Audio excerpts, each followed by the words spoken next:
Moving very straightly to our first panel of the day.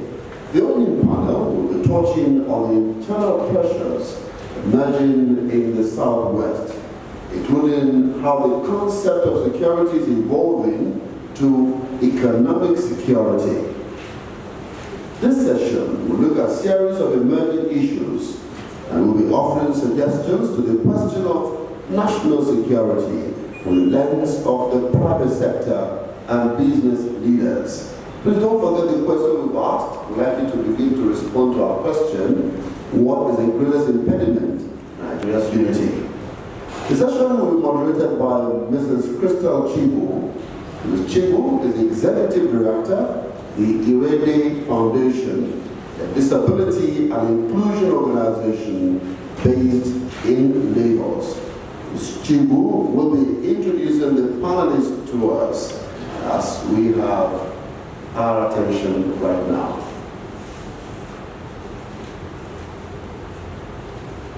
Thank you very much, Oluwaseun, for the intro, and I welcome all the joining us this morning and to those that are present. Please to introduce my speakers for today, and we are going to have about 5 minutes to really talk to us first and share their thoughts, and after that we'll go into the questions and answer. But we must all know that really security or unity and development of Nigeria, or for us as a nation, is really very paramount at this time. I think it's one of the things that is on the minds of everyone, whether you are a business leader or you are in the civil society, or even for we as a community in general. So the first person that I'm going to be introducing this morning is Mr. Joseph Layoli Jayola. He's the CEO of Nigerian Economic Summit Group. He has over 20 years banking experience and exposure. He was the former president and chairman of Council Chartered Institute of Bankers of Nigeria. Speakers.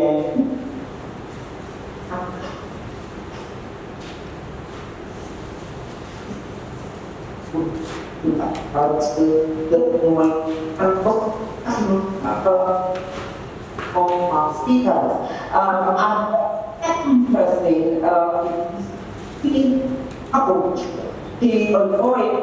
broadcaster, poet, and business consultant, third female president of the Lagos Chamber of Commerce and Industry, LCCI, and member governing council of the World Chamber of Federation. Prior to moving back to Nigeria in 2000, she headed the North America Directorate of Minaj Media Group and president of the international subsidiary of the firm. Please let us welcome our speakers to this forum this morning. And I can welcome them. I'm going to open up the conversation this morning by going first to Mr. Kevin for unity, security, especially as pertaining the private sector in Nigeria. Thank you very much, and good morning to everyone. The network is heavily challenged this morning, so honestly, please let me know if you can't hear me at all by giving me some sort of signal. The Reverend Father John Patrick Ngoyi, Executive Director, JPPC, Ms. Yemisi Ransom-Kuti, my senior sister, founder of Privilege NGO, and representative of Savannah Center, ladies and gentlemen. So first of all, I actually want to appreciate the invitation to speak at this conference. That's because this conference is auspiciously situated in the light of the worsening security situation in the country. Recent events in the political zones of Nigeria, there are recurrent reports of violent conflicts, including herd-father clashes, and other incidences resulting from our economic challenges, such as energy deficits, cybercrimes and technology challenges, unemployment and poverty, crude oil-related crime, etc. When we speak of security, we must differentiate between national security and human security. National security is required to maintain the sovereignty and the survival of the state through the use of economic power. Diplomacy involves not only conventional enemies,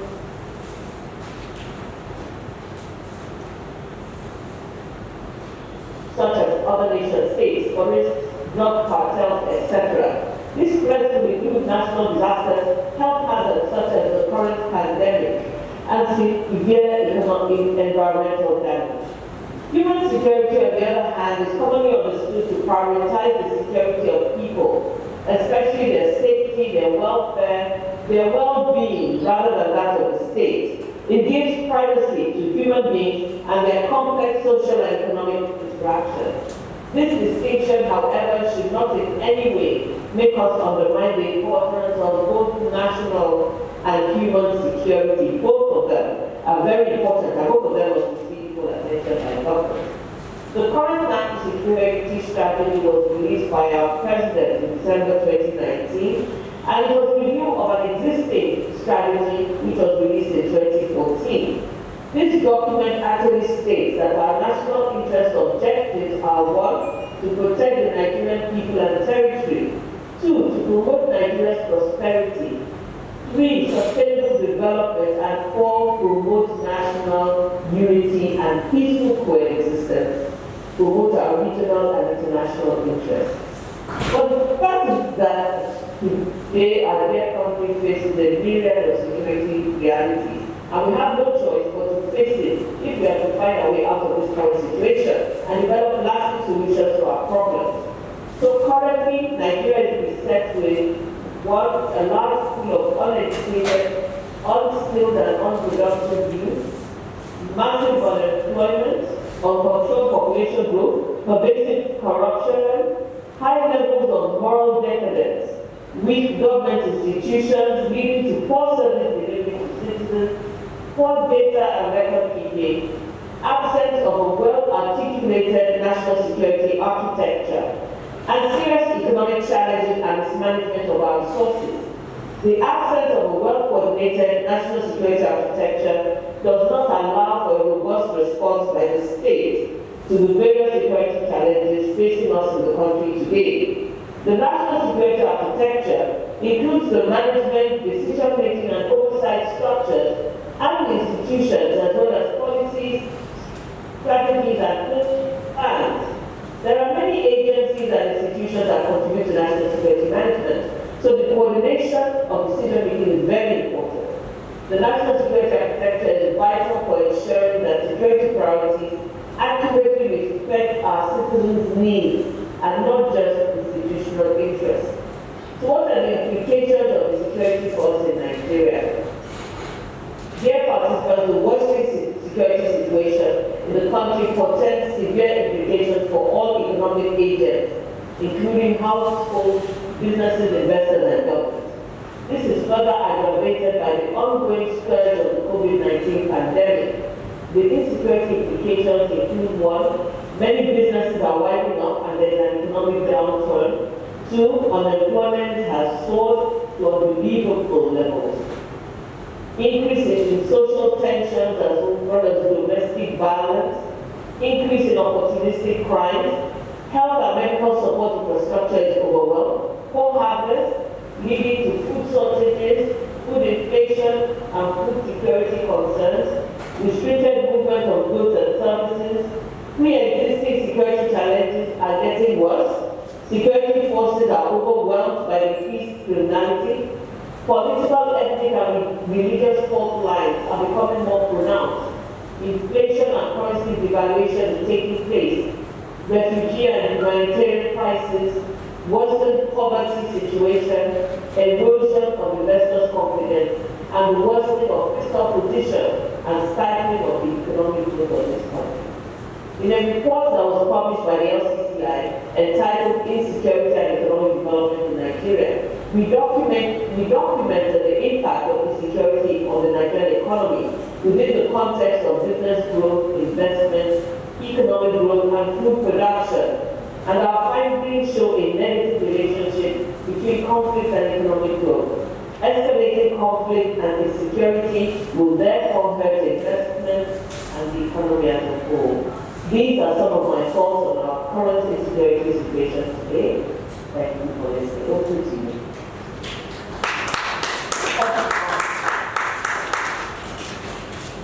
Thank you so much. Thank you so much. I mean, that resonates really well as we talked about the need for proper education and skilled youth. As we talked about our service delivery as a nation and what we need to do to step change that, and also talking about data keeping. And I know very much that's really something that, especially thinking of civil society, is something that we really need to put in place. And even as a nation, there's this registration here today, you have the data here, and then you get somewhere else, and then you have to still put the same data in the system. Very quickly, we go to Mr.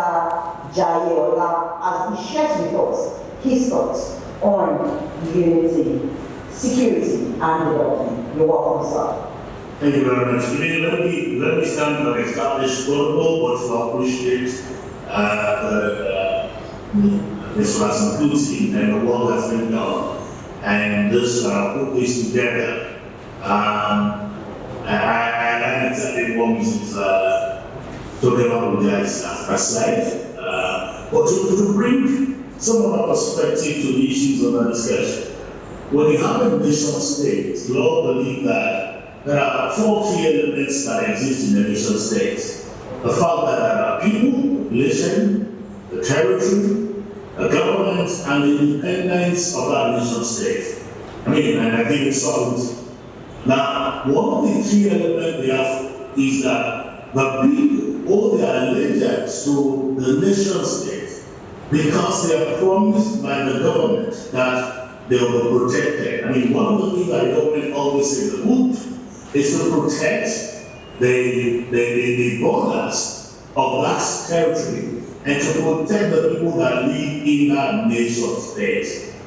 Accordingly, people's resolve, loyalty, commitment to that nation state is dependent on how they are able to thrive within the territory and do their businesses and see their fortunes and arts and see how the tribe and people work within that nation state. Now, where there is a failure between the parties that make up this nation, especially on the part of the government, who then have the responsibility of defending the territorial integrity and the peace of people, there's always a problem. If you look at the wordings of our national anthem, I always tell people, the last verse speaks to mind clearly what we intend to achieve, what we came together as a nation called Nigeria. And we say to build a nation where peace and justice shall reign.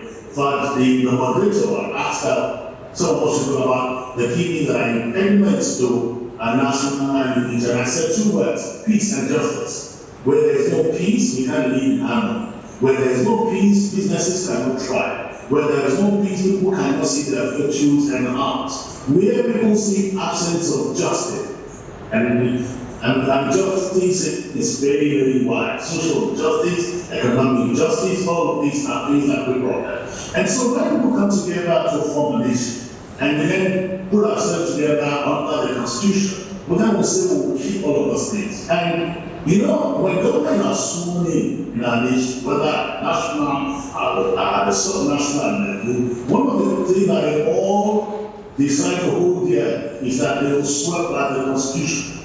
And I want to ask every Nigerian, if you haven't done it before, go and read chapter 2 of the Nigerian Constitution. That's what I call the pact that the government have with the people.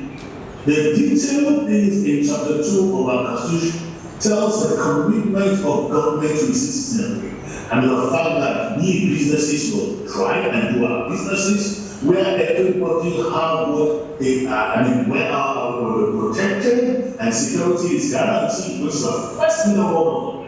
Now, where there is absence of peace, it has an implication for our thrive. The student is about absence of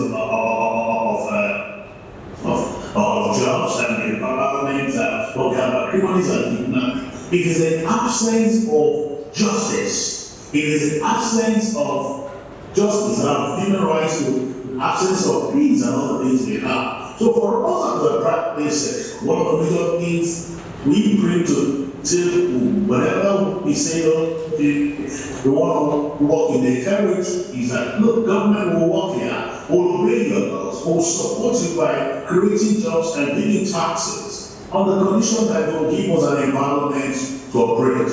And each time nations are evaluated on the competitiveness of states, of nations, one of the things they look at is the safety and security of the people.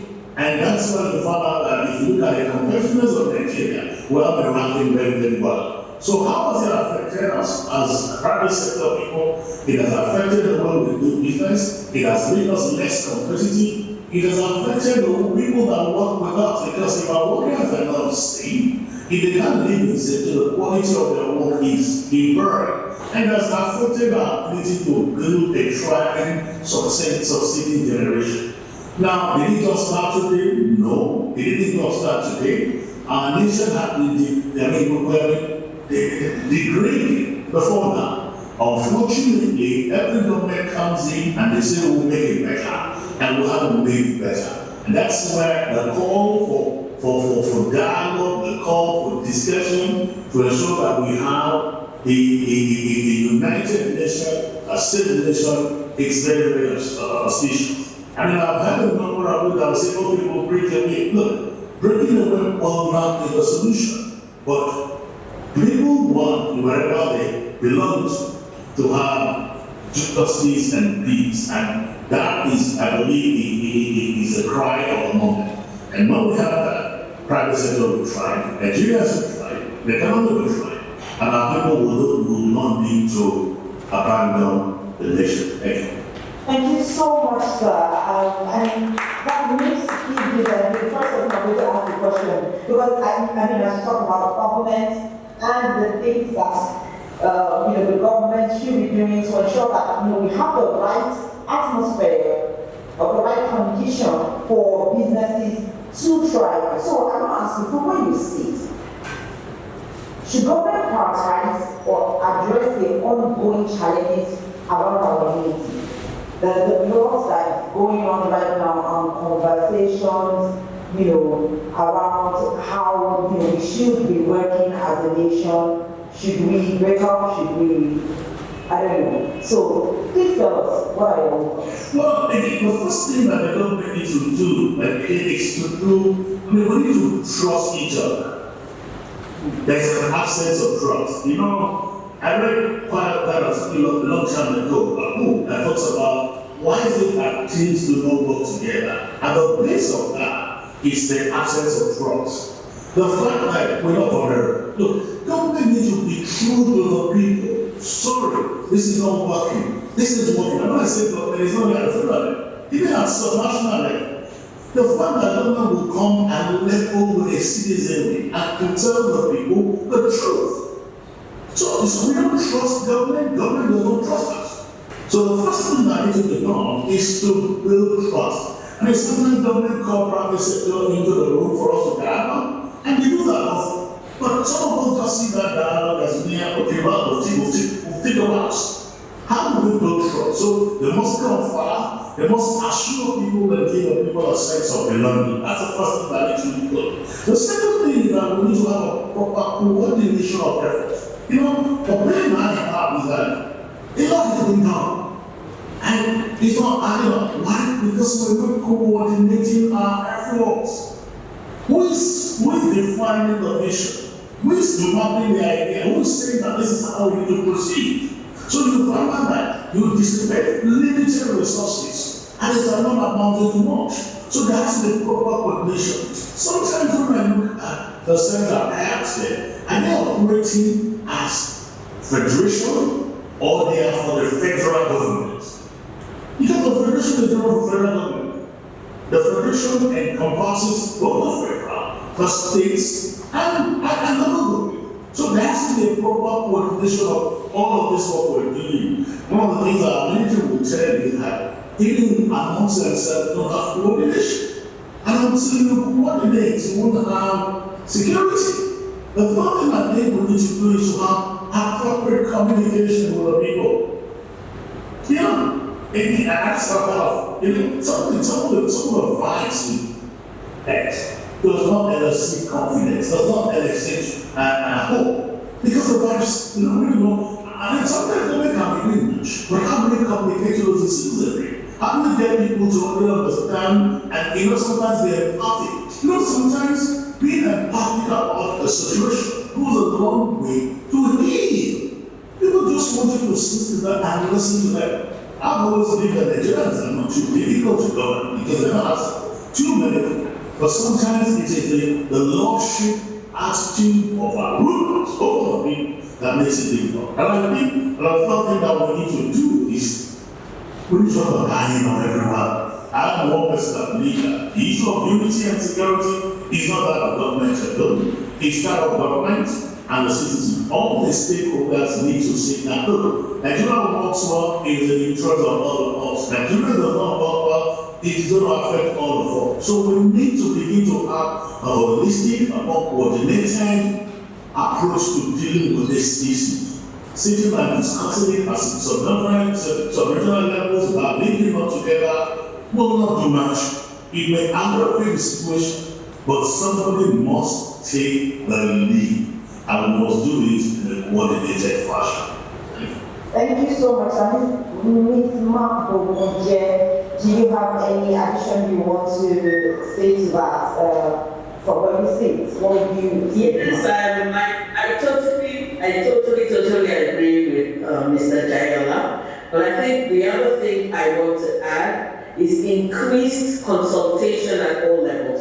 So we now go beyond the 3 levels of government, federal, state, and local government, to the communities themselves. One of the things I find very odd and incongruous, we think nationally, we tend not to incorporate our informal traditional structures. We tend not to recognize easily that there's leadership at the community level. And as long as you're not taking the leadership at the community level into consideration, you're not really going to the citizens. So I want to see in that coordination that Mr. Jayola has talked about, there should be a lot more consultation at community level with the leaders of those communities and to get a lot more buy-in. I think secondly, I'd also like to say that there needs to be a greater level of communication. As Jayola said, even when things are being done, how many of us know what's actually going on? So there needs to be, I find that government is really not good at communicating very much.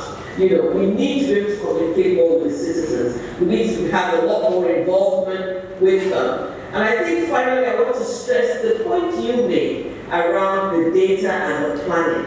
We need to have much more coordinated and well thought out national development plans. I mean, right now we're still working on the one that is for 2021 to 2025. So we need to have much more well-coordinated, well-thought-out national development plans, and we also need to think more long-term. So we revenue on ground planning, because as the Secretary said, who's articulating the vision and mission, and how are we trying to make that future happen for us today? Thank you. Mr. Jayola, as you look at the trends of the things that we see from time to time, okay, I'm mindful of the fact that I have a sign language interpreter. I think we are probably too fast for him. We'll continue at our pace. So as we look at the trends and the things that we see, do you think that we have a future together as a nation? And while you are still thinking about that, what solutions would you say we should prefer to help us, address these trends as Nigerians? Let me tell you one thing. I am an optimist in Nigeria. My phrase teaches me that where hope is gone, God is dead. So I have hopes in Nigeria. I'm persuaded that Nigeria has all it takes to be able to make it. to make us stand. However, it is dependent how long Nigeria becomes after that. It's a function of what we put in our Nigeria today. So what are the things I think we need to do? We need to wake up and take ownership. We need to take ownership of Nigeria. As it is today, nobody is taking ownership. And I know you're going to be talking a lot about the youth and women later. I always talk to my so generation, take ownership, please. Don't, going outside living Nigeria it's not a solution to all. You later find out that you need to build your home. So we need to take ownership. We need to change our narratives. There are so many narratives we have. I am someone that is a firm believer in confession, and what you say, what you speak, what you do. Our narrative is true. Some people just come in at this overhit the step. And if you're not going to add to building and finding solution, and I like what the moderator said at the beginning of this program. I said, look, let's talk about solutions. There's a lot of talks that I listened to, and I said, to what end? Lori King, there's a Lori wrong, those kind of things. To what end? So we need to change our narrative and we need to deal with issues. And I believe we need to stop the rhetoric. We don't work hard enough. Honestly, we don't work hard enough. People talk, people then, we don't work hard. And especially, I know this is a program for the Southwest. And I'm going to challenge our Southwest people. We need to go back to our Oluwabi calling. We need to live a life that is driven by values. Poverty existed before. Lack of enough amenities existed before, but people live by values. And until there's a need to do some significant cultural and value rehabilitation. Now we are a generation where we're working all fast. Oh yeah. What happened to delayed gratification? So these are the two things that we need to talk about. And we talk about plan, the medium long-term plan. I want to say, clear targets. And it looked at Southwest. I was telling us ourselves in our Southwest. I do know that our constitution might be flawed. I do know that there is a number of things like the exclusive thing that many of us need to come to the concurrent list or even the sequel list for us to be able to work at. But even within the limits of what is available, how much can we put in our expertise to play? There's a lot that we can do. These are the people complaining about the constitution, about the fact that you have resources in the area you can't use. I said, who says so? Lawyers can interpret and leave us alternative to all of this. But more importantly, if we think that the shortcut out of this problem, it's a lie. We will need to work our way out of it. It will require hard work, it will require commitment, it will require dedication. Leadership must play its part, and followership must be willing to play its part too. But I'm more optimistic in the country, in Nigeria. Nigeria will try, Nigeria will do well, but we all must work together. Thank you. So, Ms. Mabonje, with so much optimism that Mr. Jayola has given us, if you fast forward into 25 years from today, what would you say are the things that we need to do to be better off and be way better than where we are today, in addition to some of the things he's already told us? Okay, so just like Mr. Jayola, I'm also a born optimist. I totally believe in this country. I love the Nigerian people. I say it all the time. And I'm very proudly Nigerian. One of the things that will have to happen, I see in 25 years from now, I expect that our quality of governance and political leadership would have improved. It would be more in line with the way that we're thinking now. Mr. Jayola has said to the youth, take ownership. I also say, take ownership, Begin to work your way up. What's interesting, though, is that for a few of the youth that I've been able to speak with, when they think leadership, they're already thinking president of Nigeria, and I'm thinking, what is happening to local government? We need to understand where leadership starts from. It starts from the bottom and goes up. And so we need a lot more of our young people. Let's drive them towards local government leadership. Take over local government right across the country. Let's start to build our country from the bottom up. So that way I expect the quality of governance and political leadership to improve. The other thing I see is the digital revolution that we have trends and signs already, and it is one space that I feel the youth are totally dominating it. And despite all our issues at the moment, in fintech, we have the examples of Flutterwave and Paystack. I think the young people are doing things despite limitations. So if that space is opened up, if our quality of governance and political leadership improves, therefore meaning that the environment becomes more conducive for learning, for development, for economic prosperity, I expect that the digital revolution will fast forward us in the future.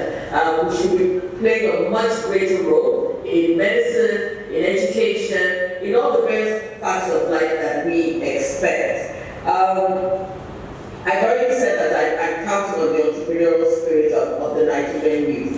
I expect to see that our economy would have diversified. I think that one of the great things that, because COVID in itself was a blessing in disguise in some ways, one of them was the fall in oil prices. We suddenly realized, despite the years that the private sector has been talking about this thing, that we need to diversify our economy. We need to stop being a mono economy. And we have so much to offer the world. So I expect us to have a much more diversified economy. I am hoping, and it's a recommendation, that one of the ways to enable the creation of jobs and one of the ways to provide sustainable opportunities for SMEs, I'm an SME consultant, so I'm totally passionate about SMEs. Let's try and have one large industry in every single local government in Nigeria. A large industry that's based on the strengths and the competencies of the area in which it is situated. And in that way, begin to generate a lot of jobs and so on. I expect to see that government would have intensified its use of technology. So everything around big data, data analytics, having a sure foot for the upcoming generation going forward, I expect to see a lot of that. And I hope we will have a really strong national broadband plan, which we can depend on. Also, a review of our national security architecture, where you find all the actors, because it's not when we think security, we think just military and sometimes the police. There are many others involved, immigration. So there are a lot of security agencies so that we ensure that we have a tight network from top to bottom, from Lagos to our northern borders with Chad and Niger.